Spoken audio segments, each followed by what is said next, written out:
Salut les mobers. Voilà, je suis en train de filmer là, et je me rends compte que je suis pas le pro du rangement, hein. Bah, si un jour je fais plus de vues, je ferai quand même quelque chose d'un peu plus correct parce que là c'est vrai que c'est vrai que c'est un peu c'est un peu la misère quoi, c'est et voilà quoi. Mais je suis assez bordélique mais je me retrouve toujours dans mon bordel, c'est ça qui est bien. Et voilà, c'est ma petite grange. Bah, il y a pas que pour les mobylettes, hein. Il y a la tondeuse, il y a tout qui traîne, il y a plein de choses qui traînent en fait, hein. Donc c'est une grange quoi. Voilà, voilà. Donc bah, je vais vous présenter un petit peu toutes mes mobs. Donc on va commencer par celle qui est derrière, la petite Vogue là, mon fils là.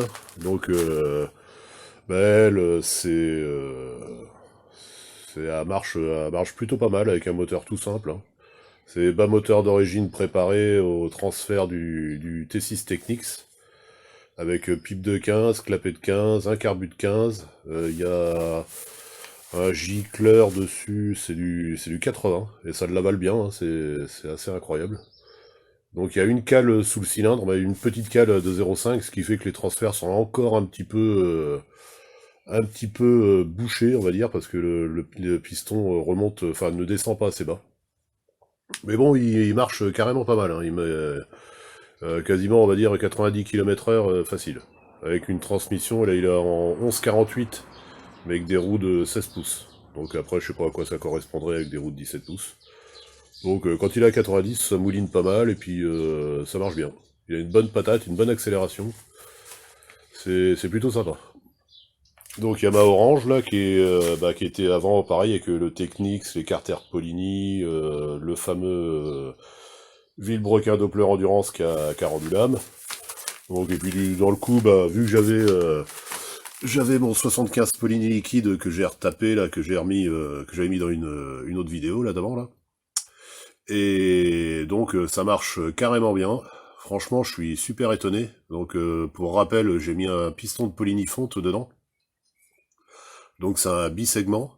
Moi j'avais fait ça quand j'étais jeune parce que bah, je pouvais pas faire autrement. Et puis voilà, j'avais tenté le coup, puis je me rappelle que ça avait marché. Et puis bah là, bah franchement ça marche carrément bien. Il a une super compression. Le bruit que vous venez peut-être d'entendre, c'est le Vario qui a fait ce bruit-là derrière et qui a pas la courroie, donc ça ballotte. Donc il y a carbu de 15, pipe de 15, clapet de 15, Polini, pareil, comme c'est la même config que mon fils en fait. Et il y a juste moi, bah lui c'est pareil aussi, Vario fixe, Peugeot préparé avec des maslottes. Donc voilà. Et ça marche vraiment bien. Là j'ai un petit peu peur de le pousser quand même parce que en fait je sais pas pourquoi, mais ça me fait un petit peu peur vu la vieillesse du cylindre et puis que bon il y a des petits éclats quand même dans le chrome qui me font un petit peu peur, mais c'est pas là où vont les segments. Mais bon, ça me fait un petit peu flipper, donc j'évite de trop le pousser. Mais j'ai pris l'autre jour en vitesse GPS et sans forcer, mais vraiment pas. Il prenait des tours. J'ai arrêté parce que franchement, je commençais à me dire il va me péter la gueule. J'étais quasiment à 100 km/h et il forçait vraiment pas quoi. Il y allait, c'est incroyable quoi. Il marchait vraiment super fort. Et ça avec juste avec un petit carbu de 15. Alors là, pareil, là par contre c'est un gicleur, c'est du 85. Et pareil, ça l'avale sans aucun problème. Ça ratatouille un peu à bas régime, mais sans plus. C'est pas méchant.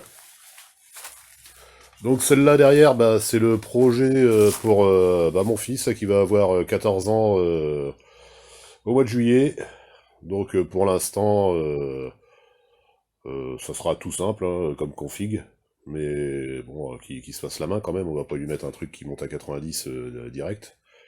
Donc dessus, bah, il y a des petites jantes leu d'époque.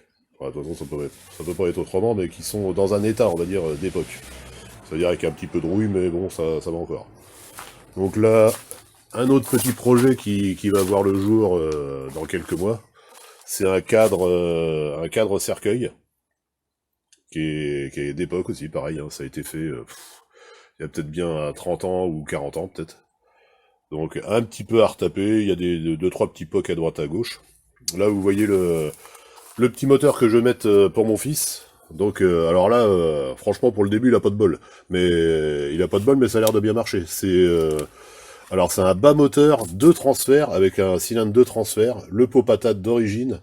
Donc vous voyez avec échappement à filetage, hein, il n'y a pas de bride. Et donc entièrement d'origine, le carbu d'origine, ça sera juste pour qu'il se fasse la main. Donc on verra ça. Donc un moteur super coupleux.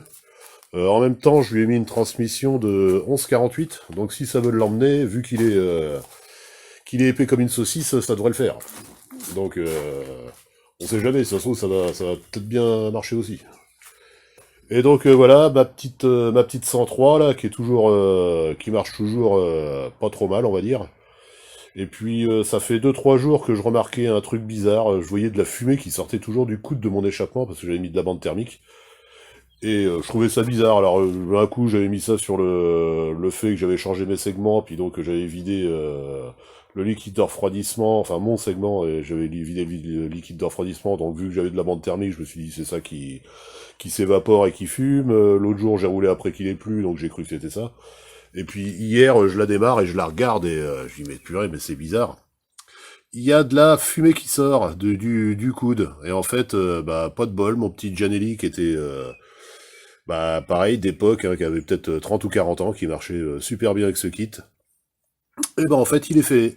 Il est fêlé, et vous pouvez voir, il est fêlé ici, il est fêlé là, et il est fêlé derrière. Donc là, il était limite à s'ouvrir en deux. Et ce qui est marrant, c'est qu'il tient encore. Et il fait pas spécialement trop de bruit, c'est pas trop méchant. Mais ça me semblait quand même bizarre.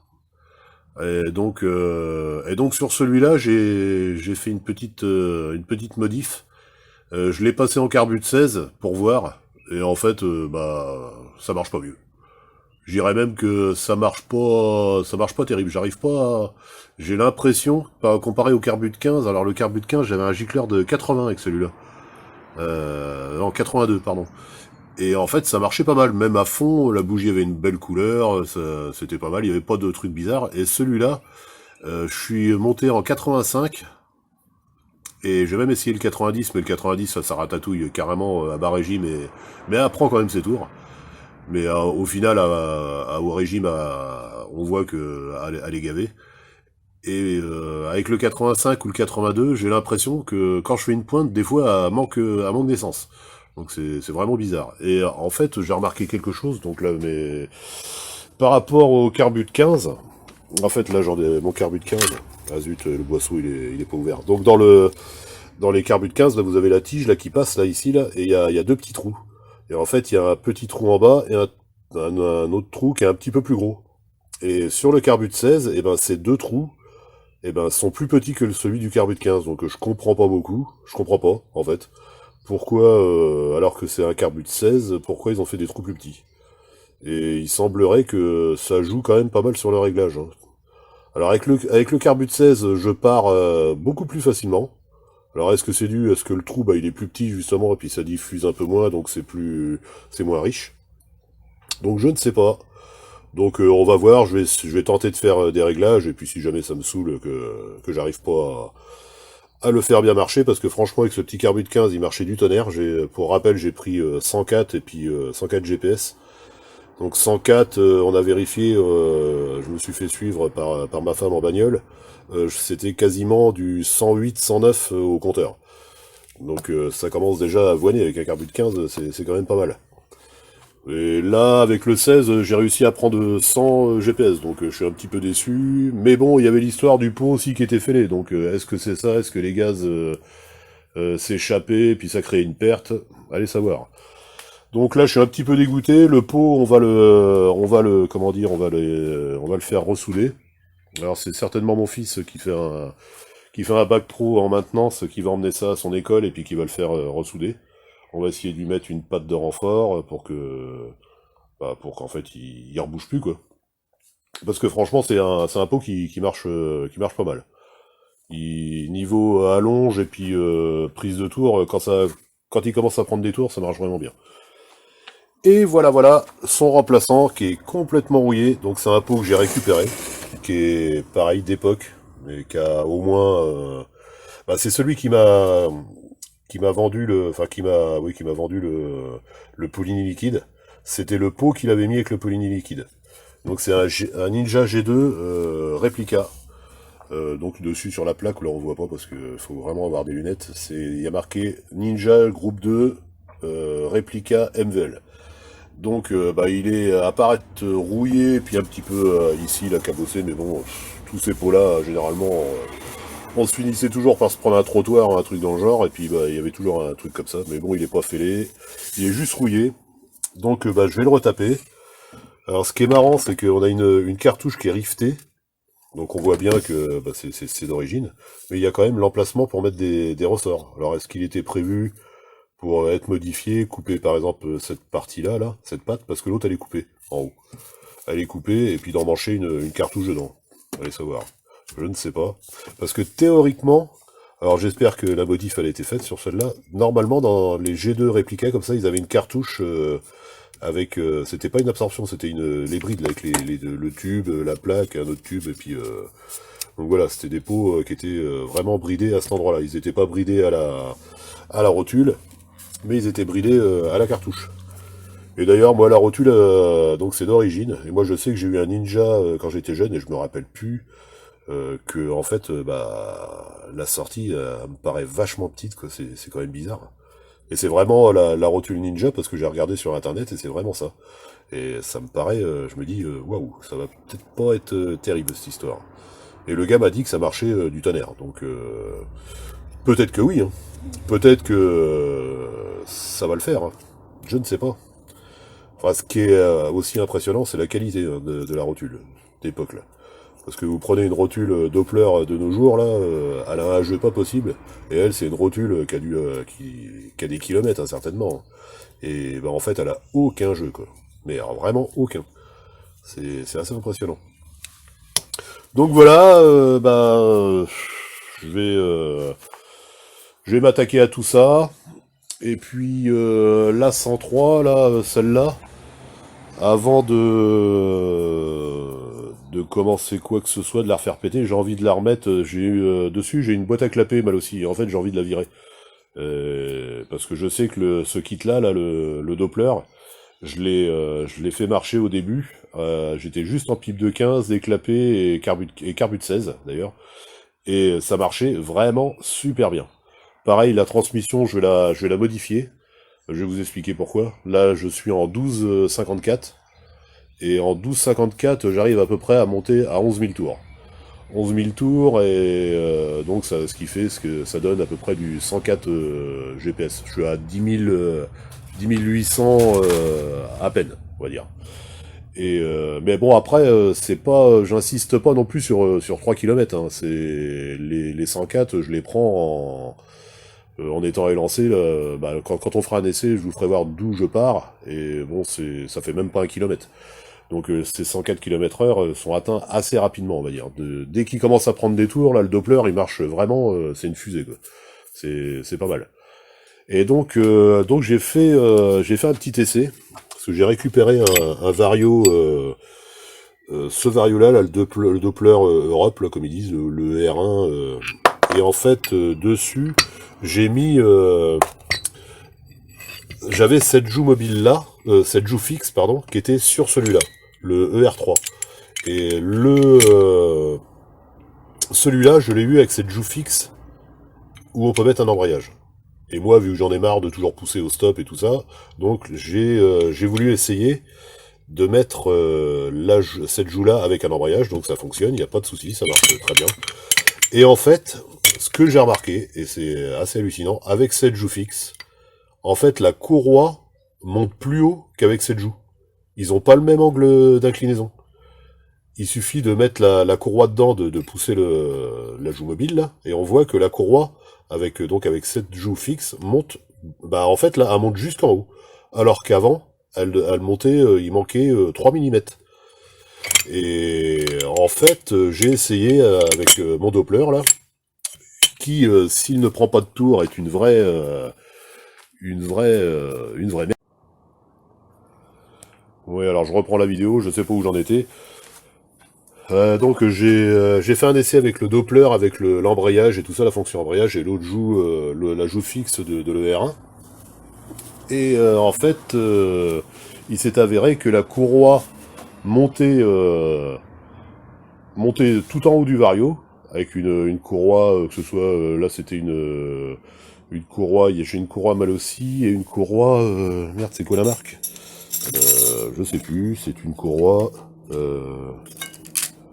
Ah oui. Alors attendez, on va le trouver. Hein. On va le trouver. La GTX A48, c'est pour ça. Ah bah elle est dessus. C'est une Deico, voilà. Vous voyez, trou de mémoire, vous voyez, j'ai 50 ans, vous voyez, ça commence. Et donc avec la Deico qui est pareil, qui est une super courroie. Hein. Franchement, elle s'use assez lentement par rapport au Doppler qui s'use comme vraiment comme une glace. Quoi. C'est incroyable, ça fond comme neige au soleil. Et donc, il s'est avéré que j'ai pris la même vitesse, mais en perdant 1000 tours. J'étais à 9800 tours. Et j'ai pris quasiment 100 km/h, ce qui veut dire que quand le vario est ouvert, ça tire encore plus long. Par contre, au démarrage et en accélération, c'est beaucoup plus violent qu'avec le vario d'origine. Donc ce que je vais faire pour rattraper à peu près tout ça, donc je vais changer ma transmission, je vais me mettre en 11,52 ou peut-être 11,56, hein, je sais pas. Après ça me fait un peu peur que j'ai pas envie de gueuler non plus, de mouliner comme un ouf. Donc je vais modifier ça parce que là en 12,54 ça fait du 11,50 à peu près, hein, parce que c'est pas véritablement pareil, mais bon on va dire que ça fait du 11,50, donc ça tire quand même relativement long pour un 50 cm3. Donc puis surtout que le Doppler, il faut vraiment qu'il prenne des tours. Hein. Si vous avez ce kit là, si vous arrivez pas à le faire marcher, vous étonnez pas. S'il prend pas de tours, vous en tirerez, mais à rien. Moi j'ai déjà essayé avec un vario d'origine pour faire, par exemple quand je faisais un rodage pour les segments et tout ça, mais c'est un boulet quoi. S'il prend pas de tours, il est pire qu'un origine. Donc moi le mien, il commence à avoir mon vario est réglé pour avoir une plage de puissance qui commence à 9200 tours. Et quand il atteint ce régime-là, c'est une merveille. Ah, un peu avant, c'est quand même pas mal, mais si vous voulez vraiment avoir une bonne accélération, faut qu'il dépasse les 9000 tours. Enfin, en tout cas, dans la configuration que j'ai, moi. Donc voilà, donc à partir du moment où vous les atteignez pas, c'est la misère. Comparé au 75 Polini, là, qui est un vrai tracteur, quoi. Il part super bien, moi j'ai fait en sorte qu'il mouline pas de trop en accélération, parce que, bah, comme je vous dis, ça me fait un petit peu peur. Mais franchement, il est super agréable à rouler. Pour se balader, c'est le top. Vous pouvez rouler jusqu'à 70-80 GPS sans trop mouliner, parce que dessus, je suis en 11,52 là, justement, celle-là. Et donc jusqu'à 75-80, c'est relativement acceptable au niveau des tours minutes, quoi. Vraiment, vous risquez pas grand-chose en termes de casse moteur ou de chauffe, je veux dire. Et par contre, dès que vous poussez à fond, là, ça se déchaîne, c'est un truc de malade. Donc, c'est vraiment pas mal. Vraiment niveau agrément moteur, c'est vraiment super. Par contre, le Doppler, c'est quand même un peu plus chiant parce qu'il faut vraiment toujours être dans les tours si on veut en profiter. Et puis, donc là, c'est plutôt la mobilette délire, quoi. C'est plutôt pour. Mais par contre, c'est vrai que quand vous êtes haut dans les tours, c'est vraiment sympa. Donc voilà. Donc bah moi, je vous passe l'épisode de comment dire, du ponçage, de tout ce qui est, enfin même le montage et tout ça. Je vais tout faire là. Et puis après, je vous reprends. Je vais essayer d'y faire une petite beauté. Il est quand même bien attaqué niveau rouille. Hein. Ça a l'air assez rugueux quand même. Hein. C'est waouh. Ouais, donc ouais, il est vraiment dans son jus. Là, le gars, il me l'a apporté. Donc, bah, il devait certainement être dans un coin de son garage ou d'une grange ou je ne sais où. Et puis, il est dans un état, waouh, mais c'est rattrapable. Et de toute façon, il faudra que ce soit rattrapable parce que jusqu'à temps que je fasse réparer mon Gianelli, puis qui sait, peut-être qu'il marchera encore mieux. Donc, on sait pas. On sait pas, parce que j'ai regardé, j'étais sur des forums, mais bon, il paraît que c'est quand même pas mal. Donc le groupe 1 ou le groupe 2 s'accorde a priori bien avec un kit 50 et puis qui marche haut dans les tours. Donc voilà, plus après, bah je vais essayer ma petite config avec ce vario-là, réglé assez léger, et pour que il prenne bien ses tours avec la transmission qui va bien. Et puis je pense que ça devrait le faire. Ouais, comme ça je vais récupérer moi ce qui me dérangeait un peu avec le Vario d'origine, c'est la patate en accélération et comment dire en surtout au démarrage quoi. C'est waouh, c'était un peu avec le 50 jusqu'à en fait, il partait le 50 Doppler pour vous dire à partir de quand vous atteignez les 40 km/h, c'était on off. Et là il se passe exactement la même chose mais pour vous dire à 27 km/h. Le truc au GPS hein, moi je parle le kit il se déclenche à 27 km/h alors qu'avec l'origine c'est 40 km/h. Donc vous voyez la différence. Donc voilà. Bon bah je vous reprends tout à l'heure pour vous faire voir l'avancée des travaux.